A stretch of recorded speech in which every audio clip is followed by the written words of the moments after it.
નમસ્તે અર્જુન. મને લાગે છે કે ભારતમાં જન્મવું એક આશીર્વાદ છે. આપણા દેશમાં સાંસ્કૃતિક વારસો અને પરંપરાઓ બહુ મજબૂત છે.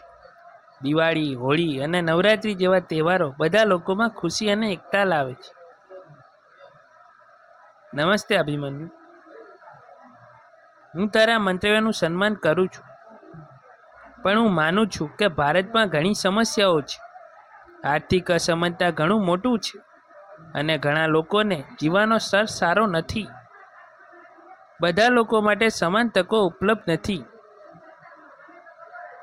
હું તારું માનું છું અર્જુન, પણ છેલ્લા કેટલાક વર્ષોમાં ભારત આર્થિક પ્રગતિ થઈ છે. આપણા દેશે ઘણી નવી તકો અને રોજગાર સર્જ્યા છે. આજકાલ યુવાઓ માટે સ્ટાર્ટઅપ અને ટેકનોલોજી ક્ષેત્રે ઘણી બધી તકો છે. હા, તું સાચું છે અભિમન્યુ, પણ આપણે શિક્ષણ અને આરોગ્ય વિશે પણ વિચારવું પડશે. કેટલાક ગ્રામીણ વિસ્તારોમાં ગુણવત્તાયુક્ત શિક્ષણ અને આરોગ્ય સેવાઓ અછત છે. આ કારણે ઘણા લોકોને પ્રગતિ અટકે છે. તારી વાત સાચી છે અર્જુન, પણ આપણા દેશમાં સંસ્કાર અને મૂલ્યનું મહત્વ છે. પરિવાર, આદર અને સમાજની પરંપરાઓ આપણા જીવનને સારી રીતે ગોઠવે છે અને લોકોને સહકાર આપવા પ્રોત્સાહન આપે છે. સંસ્કાર અને પરંપરાઓ ખરેખર મહત્વના છે અભિમન્યુ, પણ રાજકીય અને પ્રશાસનિક સમસ્યાઓ અગવણી ન જોઈએ. ભ્રષ્ટાચાર અને આરોગ્ય વ્યવસ્થા ઘણા લોકોના જીવનને મુશ્કેલ બનાવે છે. હા, રાજકીય સમસ્યાઓ ચિંતાજનક છે, પણ આપણા દેશે વિજ્ઞાન અને ટેકનોલોજી ક્ષેત્રે ઘણી સિદ્ધિઓ મેળવી છે.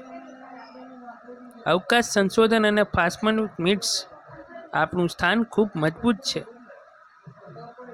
આ બધું સાચું છે, પણ પર્યાવરણ સમસ્યાઓ વધારે ચિંતાજનક છે. પ્રદૂષણ, વન વિનાશ અને પાણીની અછત આપણા પર્યાવરણ અને આરોગ્ય અસર કરે છે. પર્યાવરણનો પડકારો ખરેખર મહત્વના છે, પરંતુ ભારત કુદરતી સૌંદર્ય અને જૈવ વિવિધતાથી ભરપૂર છે. સરકાર પર્યાવરણના સંરક્ષણ માટે ઘણા પ્રયત્નો કરી રહી છે.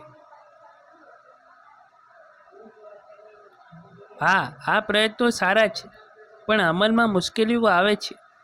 ઉપરાંત સમાજના નબળા વર્ગને સામાજિક ન્યાય અને સમાનતા નથી મળતી.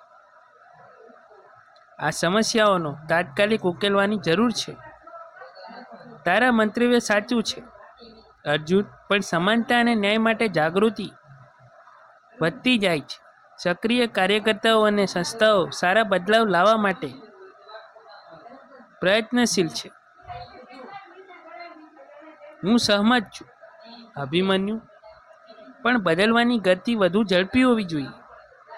શિક્ષણ, આરોગ્ય, પર્યાવરણ અને સમાજના યોગ્ય સુધારા જરૂરી છે, જેથી બધાના જીવનની ગુણવત્તા સુધારી શકાય. ખરેખર અર્જુન, જ્યારે આપણા દેશમાં પડકારો છે ત્યારે વિકાસ માટે ઘણી તકો પાય છે. બધા સાથે મળીને પ્રયત્ન કરીએ તો એક ઉત્તમ ભવિષ્ય નક્કી છે. હા અભિમન્યુ, આપણા દેશની તાકાત છે તેની વિવિધતા અને લોકોની મહેનત. જો અમે યોગ્ય રીતે પ્રયત્ન કરીએ તો નવા પેઢી માટે શ્રેષ્ઠ ભારત બનાવી શકીશું. આ વિડીયો ગમ્યો હોય તો લાઈક, શેર, સબસ્ક્રાઈબ જરૂરથી કરજો.